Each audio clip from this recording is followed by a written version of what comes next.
Today I'm going to read you the story of Ashley, which is titled like this. At 6 a.m., my unemployed sister showed up at the apartment I rent from my parents. I'll live here. Mom said, we're doubling your rent to cover our expenses. When I said I'd move out, they laughed. So I took all the furniture. Well, let's go. I'm Ashley, and I'm 27 years old. I work as a teacher at Riverside Private School, which is honestly the best job I've ever had. The kids can be a handful, but I love what I do. 5 years ago, right after I graduated from college, my mom made me an offer I couldn't refuse.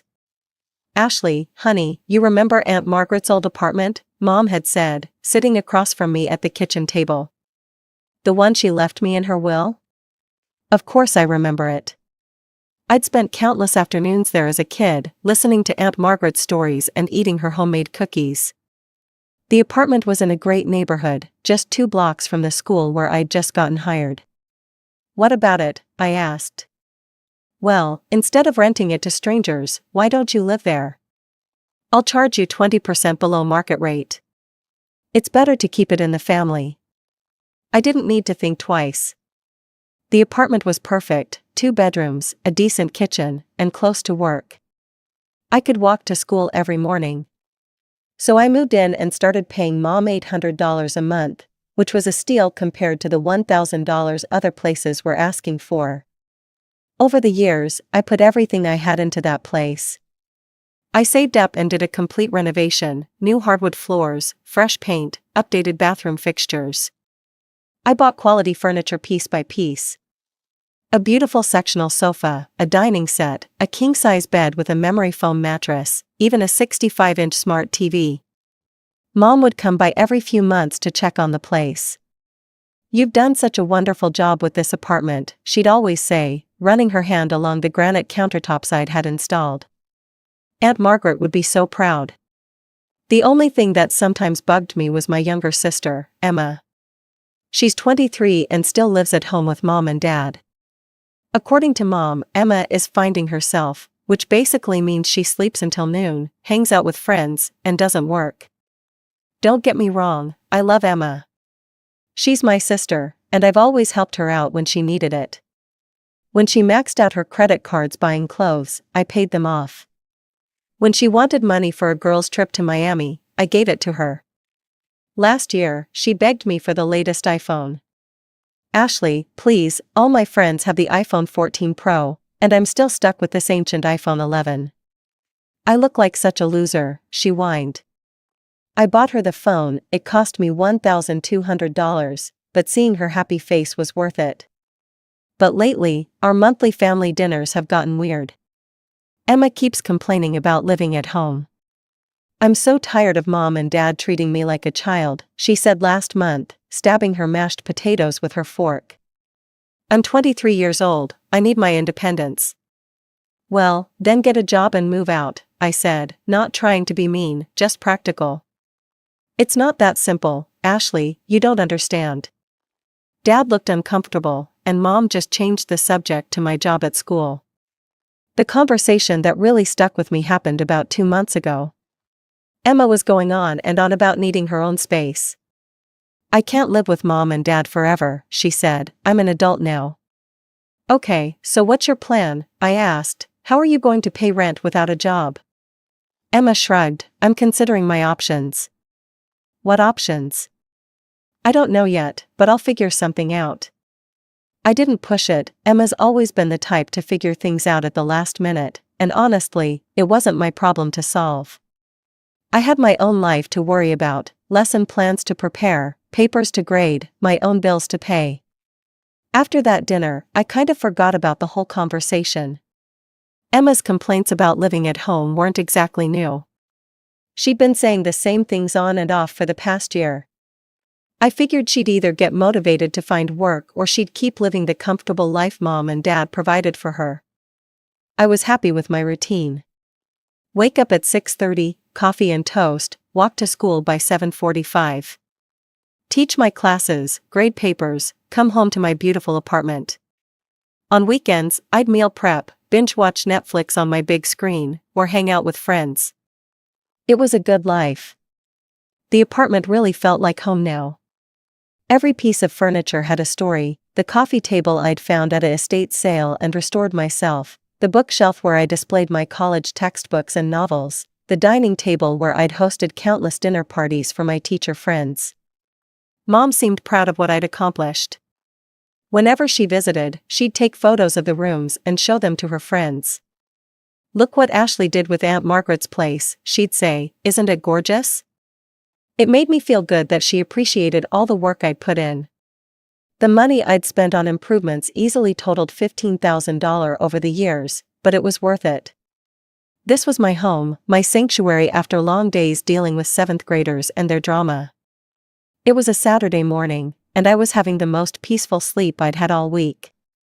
I always sleep in until at least 9 a.m. on Saturdays, then make myself a big breakfast and plan out my lazy day.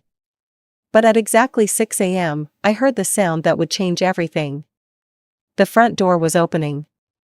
My eyes snapped open immediately. My heart started pounding so hard I could hear it in my ears. Someone was in my apartment. I grabbed my phone from the nightstand, my hands shaking as I tried to think of what to do. Should I call 911? Was someone breaking in? I forced myself to be quiet and crept toward my bedroom door. I could hear footsteps in the hallway, and the sound of something heavy being dragged across the floor. Oh God, what if it was a burglar? What if they had weapons?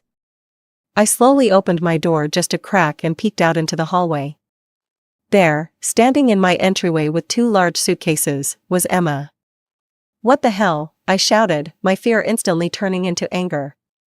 I marched out of my bedroom in my pajamas. "Emma, what are you doing? You scared the crap out of me." She looked at me with this casual smile, like showing up at 6 a.m. with luggage was the most normal thing in the world. "Oh, hey Ashley, sorry, did I wake you up?" "Did you wake me up? It's 6 in the morning on a Saturday. Why didn't you knock? Why didn't you call first? And why do you have suitcases?" Emma shrugged and started pulling her suitcases further into the apartment. "I figured I'd just come in, no big deal." "No big deal, how did you even get in here?" "Mom gave me a key." I stared at her. "Mom gave you a key to my apartment?" "Well, it's not really your apartment, is it?" Emma said, that same casual tone in her voice. "It's Mom's apartment, she owns it." A cold feeling started spreading through my chest. "What are you talking about, Emma?" She left her suitcases in the living room and started walking toward my bedroom. My beautiful bedroom with the king-size bed and the custom curtains I picked out. "This is the master bedroom, right? It's got the bigger closet and the better view." "I'm taking this room." "You're what?" Emma opened my closet door and started looking through my clothes like she owned the place. "You can move into the guest room. It's smaller, but it'll be fine for you." I felt like I was in some kind of nightmare. This couldn't be happening. "Emma, stop touching my things and explain to me what's going on right now." She turned around and smiled at me. "Mom said I could move in here with you. She thinks it's time I had some independence from her and Dad, and this way we can be roommates. Won't that be fun?" My head was spinning. This had to be some kind of joke or misunderstanding. There was no way Mom would just decide Emma could move into my apartment without even asking me first. I dialed Mom's number with shaking fingers. It rang 4 times before she picked up. "Ashley, why are you calling so early?" "It's 6 in the morning." "Mom, Emma is here with suitcases saying you told her she could move in with me. What's going on?" There was a pause. "Oh, that.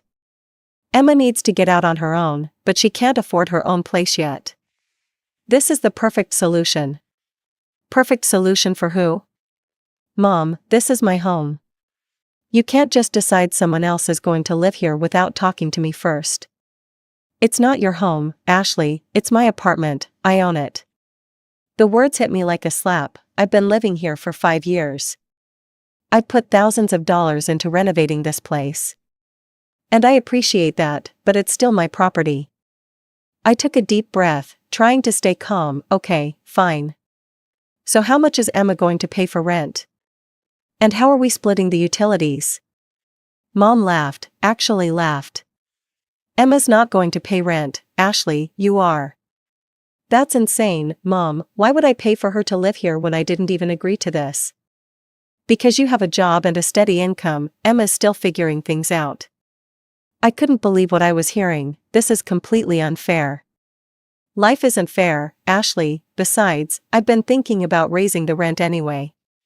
Starting next month, it's going to be $1,600. $1,600? Mom, that's double what I've been paying. The market rate has gone up, I need to adjust accordingly. $1,600 is actually more than market rate for this area. I could find a better apartment for less money. Is that a threat? Are you saying you want to move out? I'm saying this isn't fair and you know it. Well, Ashley, if you want to move out, that's your choice. Emma has 2 friends who are looking for a place, and they'll pay the full $1,600 without complaining. I felt like I'd been punched in the gut. You're serious? Dead serious, so what's it going to be? I hung up the phone, my hands were shaking so badly I almost dropped it. 5 years of my life, 5 years of making this place my home, and Mom was ready to just kick me out for Emma and her friends. Emma poked her head out of my bedroom, so when are you moving your stuff to the guest room? I want to get settled in today. Soon, I said, my voice barely above a whisper. I spent the rest of that Saturday on my laptop, searching rental websites. My heart was pounding with anger and hurt, but I knew I had to focus on finding a new place. There was no way I was staying here under these conditions.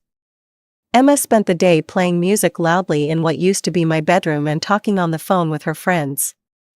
I could hear her laughing and making plans for parties she wanted to throw in the apartment. My apartment. By the end of the day, I'd found 3 apartments that looked promising.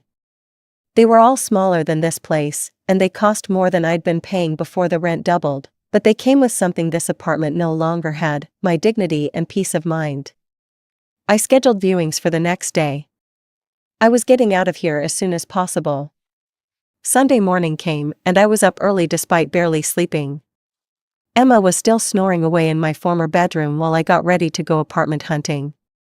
I made coffee as quietly as possible and checked my phone for the addresses of the 3 places I was supposed to see.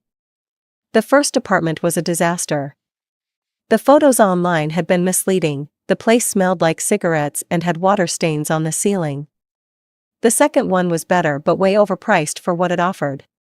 But the third apartment, that was different. It was in a quiet neighborhood about 15 minutes from school. The building was older but well maintained, with a friendly landlord named Mrs. Chen who showed me around personally. The apartment was smaller than what I was used to, just 1 bedroom instead of 2, but it had character. Hardwood floors, big windows, and a cozy kitchen that got great morning light. The rent is $950 a month, Mrs. Chen said. First month, last month, and security deposit up front. It was more than I'd been paying Mom originally, but less than the crazy amount she was trying to charge me now. And most importantly, it would be mine. No surprise roommates, no family drama. I'll take it, I said without hesitation. When can I move in? Next week if you can get me the deposit by Wednesday. We shook hands right there. I wrote her a check for the deposit and felt a huge weight lift off my shoulders. Finally, I was going to have my own space again. But as I drove home, reality started setting in. I'd put so much money into Mom's apartment over the years. The renovations, the furniture, everything. Was I really going to just walk away and leave it all for Emma and her friends? Hell no. I bought that furniture with my own money. I saved for months to afford the sectional sofa. I worked extra tutoring sessions to pay for the dining room set. Emma didn't deserve to inherit all of that just because Mom decided to play favorites. That night, I started making a plan. I called my friend Jake, who works for a moving company.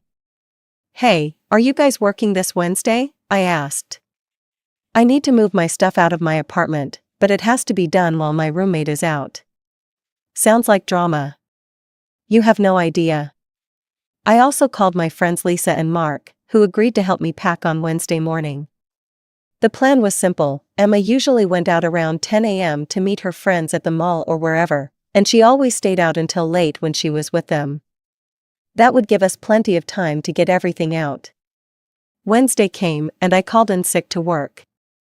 I felt a little guilty lying to my principal, but this was an emergency. I watched from my window until I saw Emma leave with her oversized purse and designer sunglasses, the ones I'd bought her for her birthday last year. As soon as she was out of sight, I called Jake.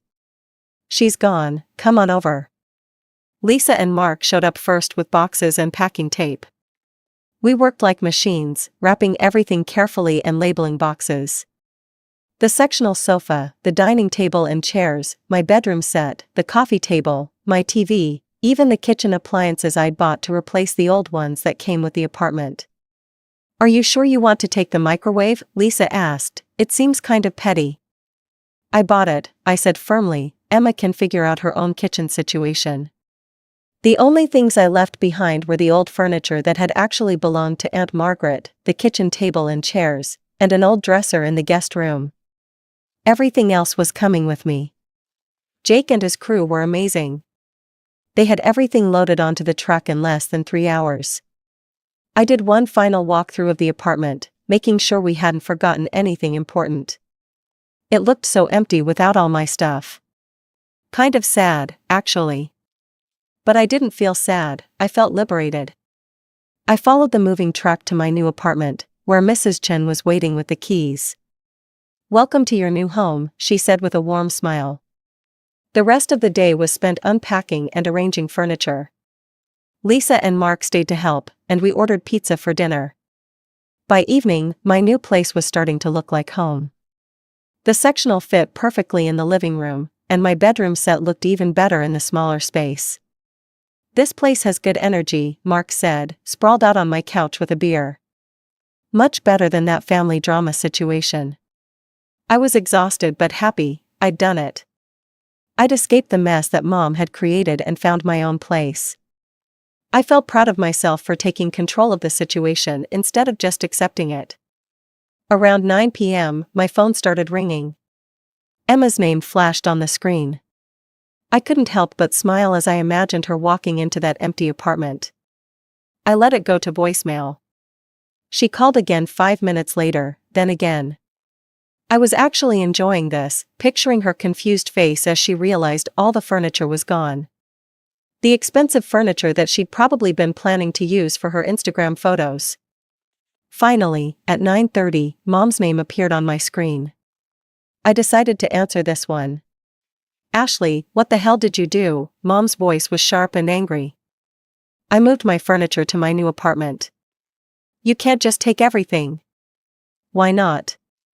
I bought it all with my own money." "But Emma has nothing to sleep on, there's not even a couch." "That sounds like Emma's problem. Or your problem, since you're the one who decided she should live there.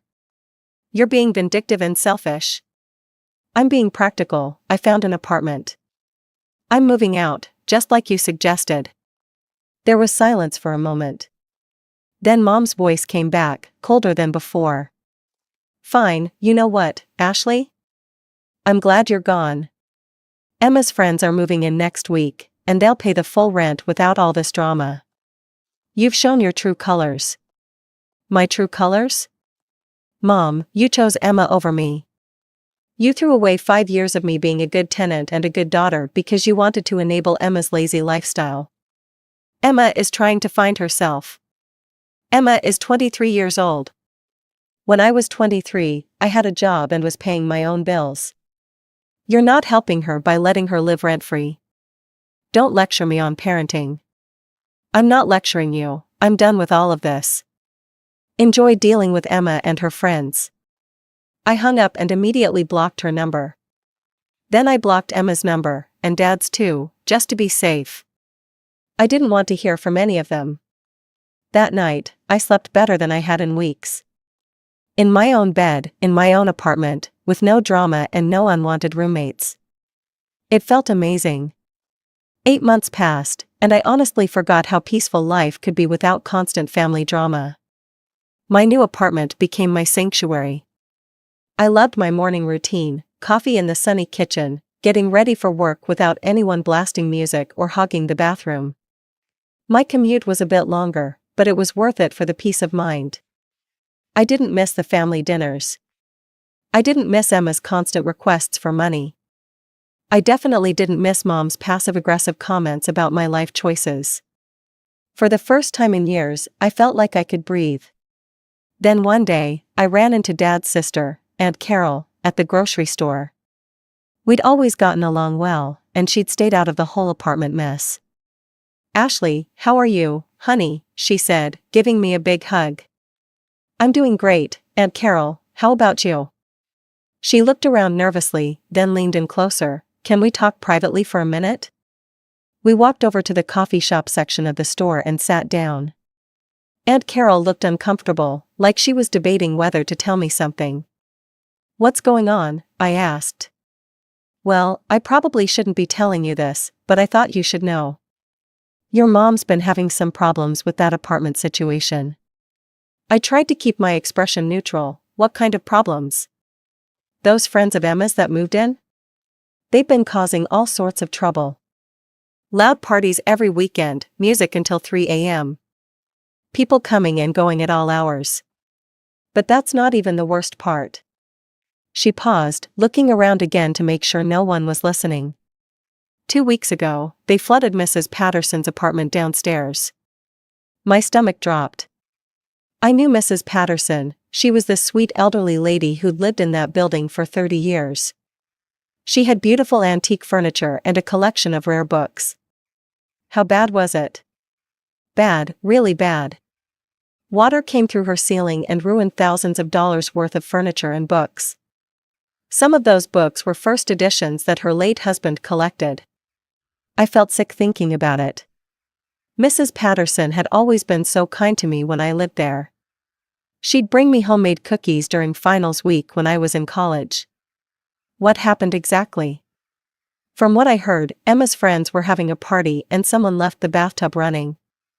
They were too drunk to notice until water was pouring through the floor. Oh my God. Mrs. Patterson is demanding $20,000 in damages, and she's threatening to sue if your mom doesn't pay up. She has documentation of everything that was destroyed. $20,000, I almost laughed at the irony. Mom had been so concerned about getting more rent money that she'd ended up with a bill 25 times bigger than what I used to pay her monthly. "How do you know all this?" I asked.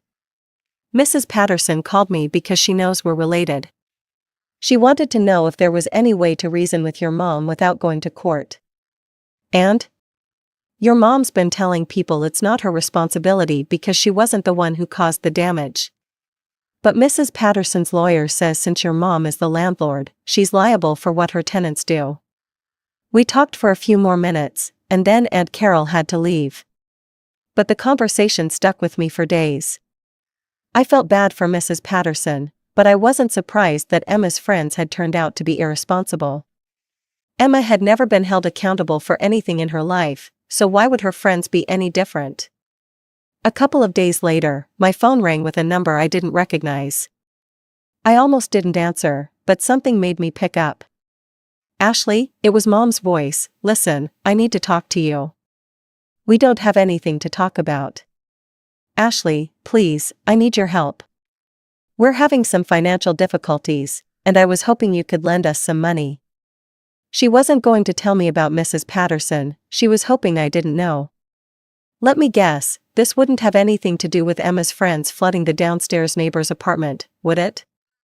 There was silence on the other end. "How did you find out about that?" "Does it matter?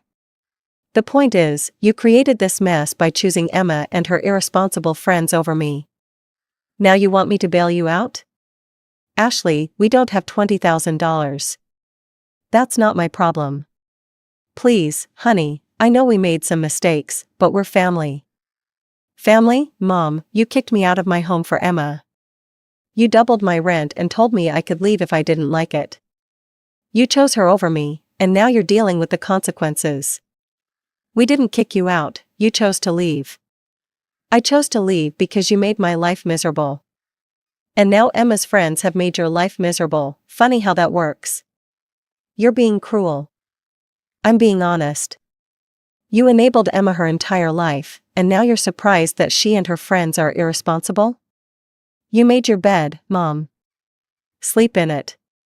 So you won't help us? Not a chance, figure it out yourself, just like I had to. I hung up and immediately blocked that number too. Months passed, and I never found out how they resolved the situation with Mrs. Patterson.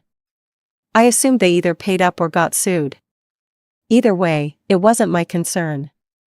Then one day, I was at the mall buying a new dress for a teacher conference when I saw her.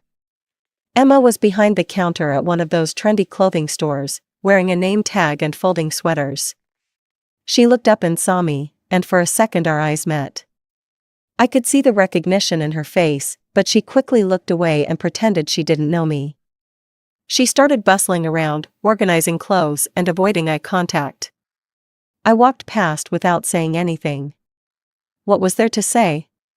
She finally had a job, which was more than she'd had when she moved into my apartment.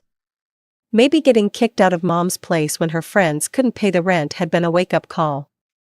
Or maybe Mom had finally cut her off financially after the whole flooding disaster. Either way, seeing Emma actually working for a living felt like poetic justice. I left the mall feeling good about my choices. I'd built a new life for myself, one where I wasn't constantly being taken advantage of by my own family. I had my dignity, my independence, and my peace of mind. Could our family relationships be repaired someday? Maybe. But only if they admitted they were wrong and genuinely apologized for how they treated me. I wasn't going to pretend everything was fine just to keep the peace.